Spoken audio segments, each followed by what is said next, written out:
ETV YouTube channels లో మీ వ్యాపార ప్రకటనల కోసం ఈ నంబర్కి కాల్ చేయండి.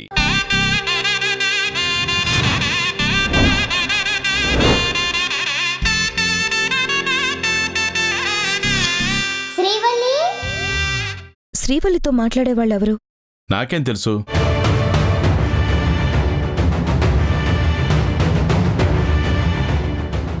వాళ్లతో శ్రీవల్లి మాట్లాడే తీరు చూస్తుంటే నాకేదో డౌట్గా ఉంది. వాళ్ళెవరూ ఏం మాట్లాడుకుంటున్నారో తెలుసుకుంటే రేపేదో ఒకరోజు మనకు ఉపయోగపడే ఛాన్స్ ఉంటుంది. అవును కదా, పద. ఒక్క నిమిషం. మళ్ళీ ఏమైంది?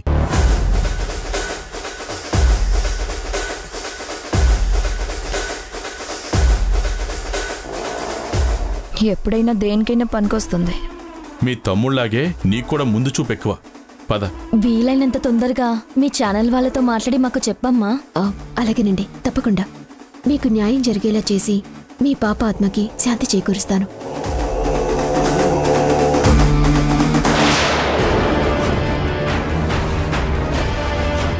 ఏంటి, కేశవన్నయ్య ఆర్తి వదిన వాళ్ళు వస్తున్నారు.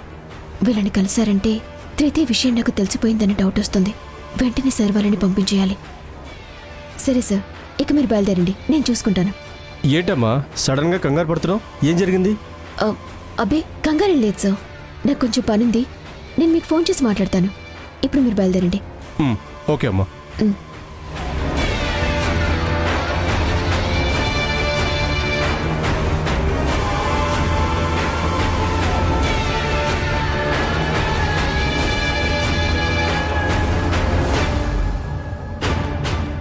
అన్నయ్య, వదినా, మీరు కూడా టెంపుల్కి వచ్చారా? లేదమ్మా, ఇటు పని మీద వెళ్తూ నిన్ను చూసి ఆగాం. అవునా? అవును శ్రీవల్లి, ఇప్పుడు కారులో వెళ్ళిన వాళ్ళెవరు? నువ్వు వాళ్ళతో ఏం మాట్లాడుతున్నావు? వాళ్ళెవరూ నాకు తెలియదు వదినా. నేను తీసుకున్న దీక్ష గురించి వివరాలు అడుగుతూ ఉంటే చెప్తున్నానంతే. నా పూజ అయిపోయింది, నేను బయలుదేరుతానన్నయ్య. అలాగే అమ్మా.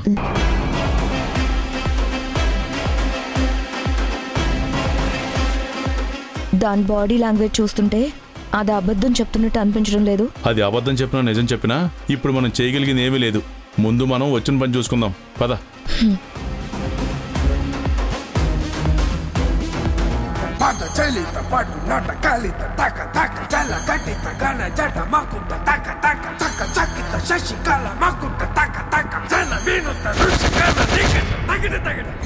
ఏంటి శ్రీవల్లి ఇది? నిన్ను సొంతం చేసుకోవాలని ఎంతో ఆరాటపడ్డాను, కానీ ఇప్పుడు నిన్ను తాకడానికి కూడా భయపడిపోతున్నాను.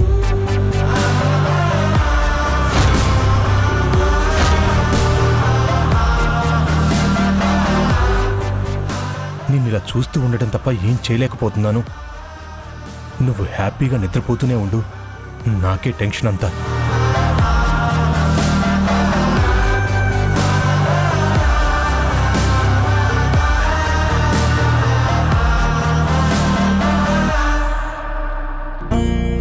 గుడ్ మార్నింగ్ మావయ్య.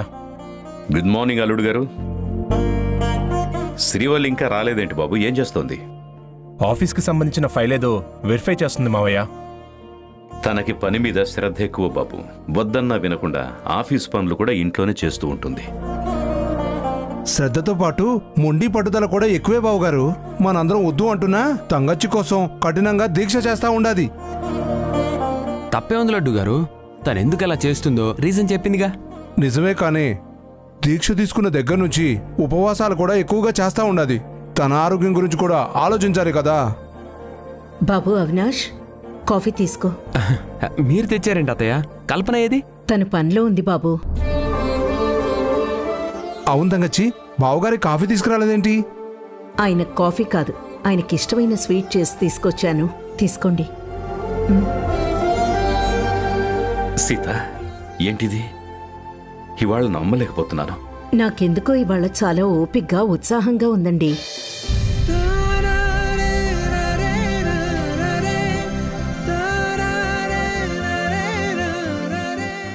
అస్సలు నీరసంగా లేదు. నేను చాలా ఆరోగ్యంగా ఉన్నట్టు అనిపిస్తోంది. అందుకని కిచెన్లోకొచ్చి మమ్మల్ని ఏమీ చేయనీకుండా అన్ని పిన్నే చేస్తా అంటుంది నాన్న. మీకిష్టమైన స్వీట్ కూడా నేను చేస్తానంటే ఒప్పుకోకుండా అమ్మే చేసింది నాన్నా.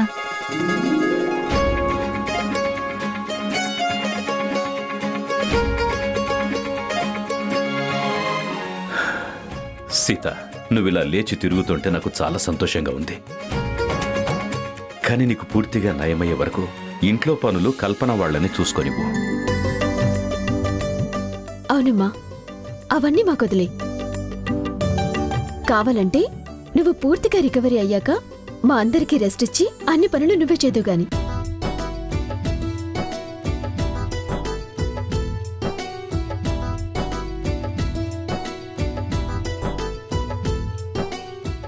నీ తమ్ముడిచ్చిన టాబ్లెట్ మహిమను చూసేవార్తి, ఆ టాబ్లెట్ ఒక్కరోజు వేయకపోయేసరికి ఆ సీతమ్మ ఎంత యాక్టివ్గా ఉందో. అంటే వాడు గనక ఆ టాబ్లెట్ ఇవ్వకుండా ఉంటే ఈ పాటికి సీతమ్మ పూర్తిగా కోలుకునేదనమాట. అలా కోలుకుంటుందని ముందే ఊహించి వాడలా చేశాడు. మీ తమ్ముడికి ముందు చూపుతో పాటు ఎప్పుడు ఏది చెయ్యాలో ఏది చెయ్యకూడదో ఫుల్ క్లారిటీ ఉంది. చూసావమ్మా, నేను దీక్ష చేయటం మొదలుపెట్టాను కాబట్టి ఆ సుబ్రహ్మణ్యేశ్వర స్వామి కరుణించి నీకింత త్వరగా నయమయ్యేలా చేశాడు. అవునమ్మా.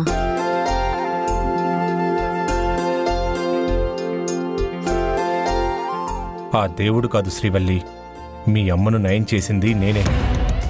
నీకోసం, నీకు దగ్గరవ్వడం కోసం, నిన్ను ఆ దీక్ష మానేసేలా చేయడం కోసం నేనే చేశాను. డాక్టర్ గారు ఇప్పుడు వాడుతున్న టాబ్లెట్స్ వల్ల ఇంప్రూవ్మెంట్ కనపడకపోతే టెస్టులు చేసి వేరే మెడిసిన్స్ రాస్తా అన్నారు. ఇక ఇప్పుడు అవసరం లేదనుకుంటా. అవును కల్పన. అత్తయ్య, మీరిలాగే యాక్టివ్గా ఉంటే మీకు ఆపరేషన్ అవసరం లేకుండానే మెడిసిన్స్తోనే క్యూర్ అయిపోతుంది.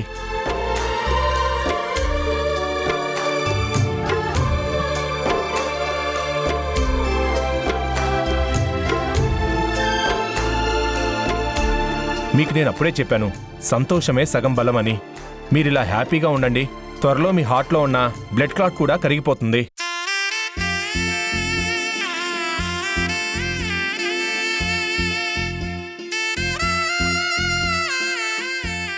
ఆ సుబ్రహ్మణ్యేశ్వర స్వామి దయ వల్ల మీరన్నట్టే జరగాలి అల్లుడు గారు.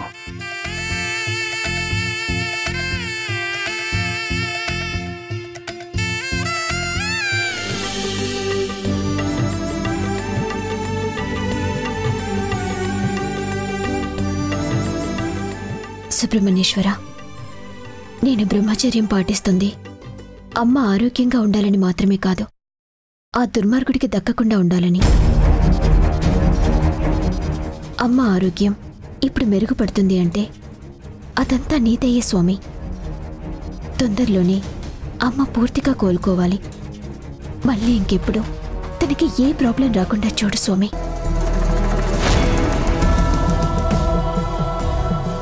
ఇక త్రిదేవ్ చేసిన దుర్మార్గం గురించి దాచాలనుకోవట్లేదు స్వామి. అమ్మ కండిషన్ గురించి ఆలోచించే ఇంతవరకు ఓపిక పట్టాను. వాడి గురించి ప్రవీణ్ సార్ వాళ్ళు మీడియాకి చెప్దామన్నారు. నేను అమ్మ హెల్త్ గురించి ఆలోచించి టైం అడిగాను. ఇక అతని నిజ స్వరూపాన్ని మీడియా ద్వారా అందరికీ తెలియజేయాలనుకుంటున్నాను. నా ఈ ప్రయత్నం ఫలించి ఆ రాక్షసుడికి శిక్ష పడేలా చేయి స్వామి.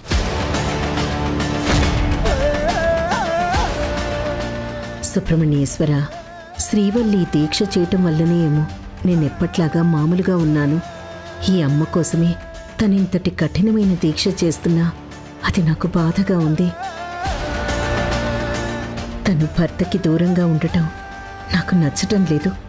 త్వరలోనే నా కూతురు దీక్ష విరమించేలా చేసి ఆ భార్యాభర్తలిద్దరూ అన్యోన్యంగా ఉండేలా చేయి స్వామి.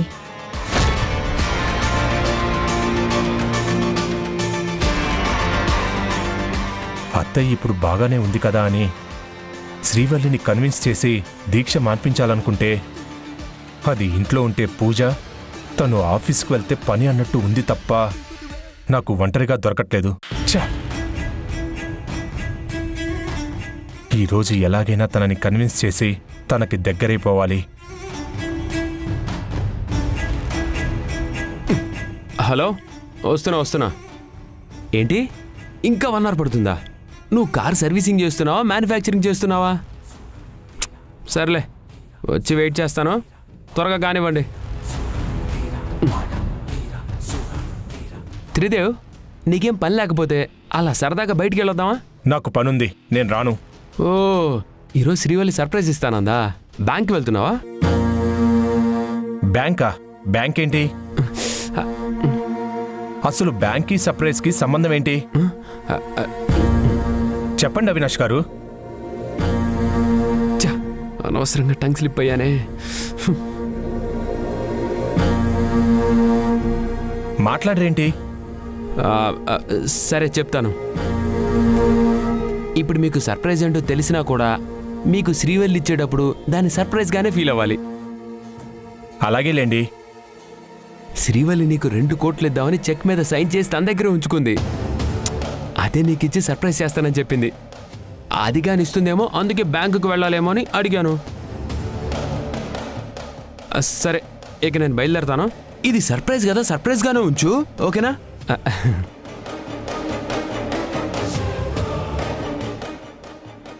నాకు ఇవ్వాలని 2 కోట్ల చెక్ మీద సైన్ చేసిందా? సర్ప్రైజ్ అదిరింది.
శ్రీవల్లి నాకు చెక్ ఇచ్చి సర్ప్రైజ్ చేయాలనుకుంటే ఇంకా ఎందుకు ఇవ్వలేదు?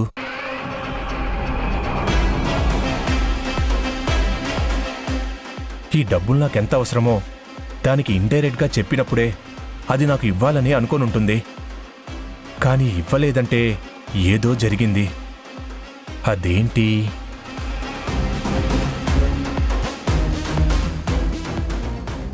కొంపతీసి నా మీద మళ్ళీ ఏదైనా డౌట్ వచ్చుంటుందా? అయినా డౌట్ రావడానికి అవకాశమే లేదే. మనం త్రిదేవ్ మంచి బాలుడు అన్నట్టు నటించాం కదా. అసలు తన మనసులో ఏమనుకుంటుంది? ఈ చెక్ నాకెందుకు ఇవ్వలేదో ఎలా తెలుస్తుంది? హలో, ఆ మేనేజర్ గారు, ఆ ఫైల్ గురించి నాకు చాలా డౌట్స్ ఉన్నాయి, అందుకే సైన్ చేయలేదు. నేను ఆఫీస్కి వచ్చాక దాని గురించి డిస్కస్ చేద్దాంలేండి. అలాగే. అదొచ్చేస్తుంది. నాకు చెక్ విషయం తెలిసిందని దానికి తెలియకూడదు.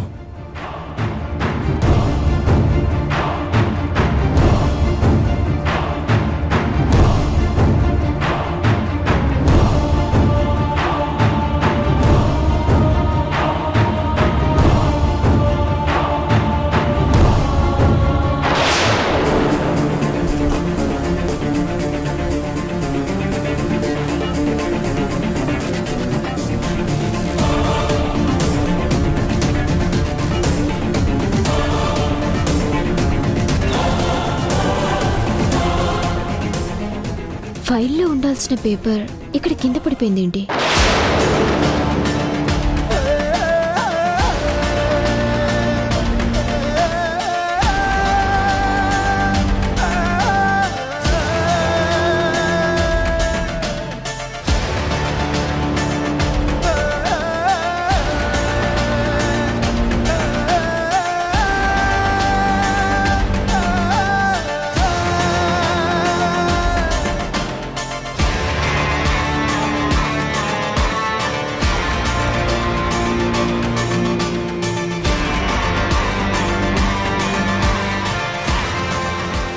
చెక్ ఇక్కడే ఉంది. ఈ పేపర్ నేను ఫైల్ తీసినప్పుడు కింద పడి ఉంటుంది. అప్పుడు నేను చూసుకోలేదనుకుంటా.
అవును బావా, శ్రీవల్లికి నా మీద డౌట్ ఉండబట్టే ఆ చెక్ నాకు ఇవ్వలేదు. మళ్ళీ నీ మీదేం డౌట్ వచ్చిందిరా? అదే నాకు తెలియట్లేదు. అది నీకు సర్ప్రైజ్ ఇస్తానందని అంటున్నావు కదా, ఆ సర్ప్రైజ్ కోసమే అది చెక్ ఇవ్వకుండా ఆపుండొచ్చు కదా. లేదక్కా, నా సిచ్యువేషన్ ఏంటో, డబ్బులు ఇప్పుడు నాకు ఎంత అర్జెంటో అంతా దానికి తెలుసు. పైగా నువ్వు కూడా నాకు డాక్టర్ ప్రొఫెషన్ పట్ల ఎంతో గౌరవం ఉన్నట్టు బాగానే చెప్పావు. అన్నీ క్లియర్గా తెలిసిన తర్వాత తను డబ్బు ఇవ్వటం లేట్ చేయదు. చేసిందంటే there is a big reason. అసలు ఇవ్వకూడదనుకుంటే చెక్ మీద సైన్ ఎందుకు చేస్తుందిరా? అది కూడా పాయింటే కదా త్రిదేవ్. నువ్వు అనవసరంగా ఏదేదో ఊహించుకుంటున్నావేమో. లేదు బావా, నా సిక్స్త్ సెన్స్ నన్నెప్పుడు మోసం చేయదు. చెక్కు మీద సైన్ చేసిన తర్వాత నా మీద డౌట్ వచ్చుండొచ్చు కదా, అందుకే ఆ చెక్ ఇవ్వకుండా ఆపి ఉండొచ్చు కదా. వీడు చెప్పింది కూడా కరెక్టే కేశవా. శ్రీవల్లి నాకు చెక్ ఇవ్వలేదంటే తనకి ఖచ్చితంగా నా గురించి ఏదో కొత్త విషయం తెలిసే ఉంటుంది. కొత్త విషయం అంటే ఆ సీతమ్మకి హెల్త్ పాడవడానికి నువ్వే కారణం అని తెలుసుంటుందా? ఏంటి అలా చూస్తున్నారు? ఆ విషయం మనమే వెళ్ళి వాళ్ళకి చెప్తే గానీ తెలియదు. అది కనుక్కోవడం ఇంపాసిబుల్. మరి ఇంకే విషయం అయి ఉంటుంది?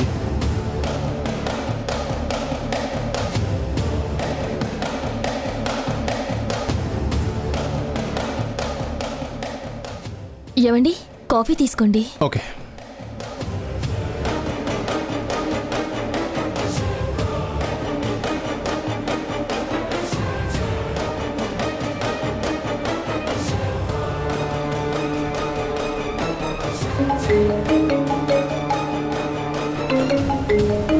ఈ టైంలో శ్రీవల్లి ఫోన్ చేస్తుందేంటి? లిఫ్ట్ చేసి మాట్లాడండి. హలో శ్రీవల్లి. సార్, నేను మీరు చెప్పిన విషయం గురించి ఆలోచించాను. రేపే మనం అనుకున్నట్టు చేద్దాం. అలాగే శ్రీవల్లి. Okay sir.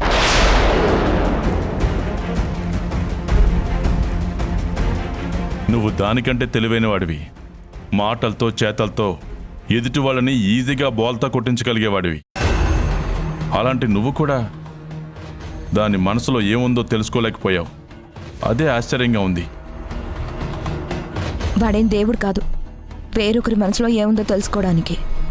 పోనీ ఆ చెక్ విషయం నీకు తెలిసిందని డైరెక్ట్గా నువ్వే దాన్ని అడగచ్చు కదరా.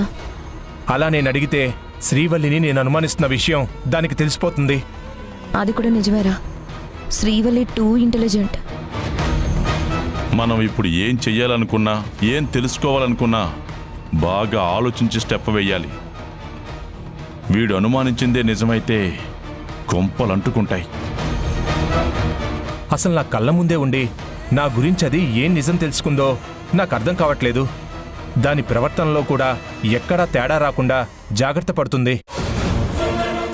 అయినా దానికి నా గురించి ఎవరన్నా చెప్తేనే కదా తెలుస్తుంది. నా గురించి తెలిసిన వాళ్ళు ఎవరూ ఇక్కడ లేరు. అయినా అది కొత్త వాళ్ళని ఎవరిని కలవలేదు కదా.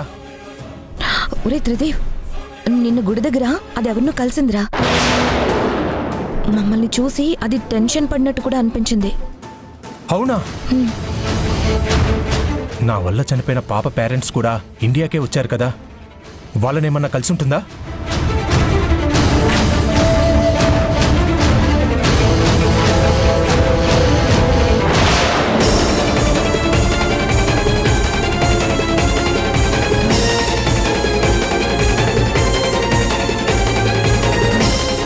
అది కలిసింది వీళ్ళనేనా? అవునరా, వీళ్ళనే కలిసింది.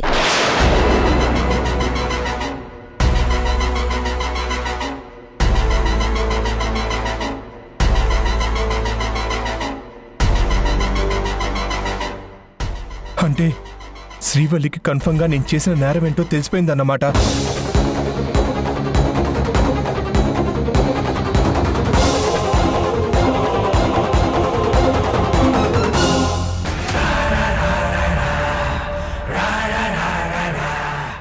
ఈ ఫైల్ ఒక్కటే ఇక్కడ ఎందుకుంది? పైగా ఇది పిల్లో కింద పెట్టుంది. అంటే దీన్ని నేను చూడకూడదని ఇక్కడ దాచిపెట్టుందా? ఒకవేళ నాకు సంబంధించిన సమాచారం అంతా కలెక్ట్ చేసుందా?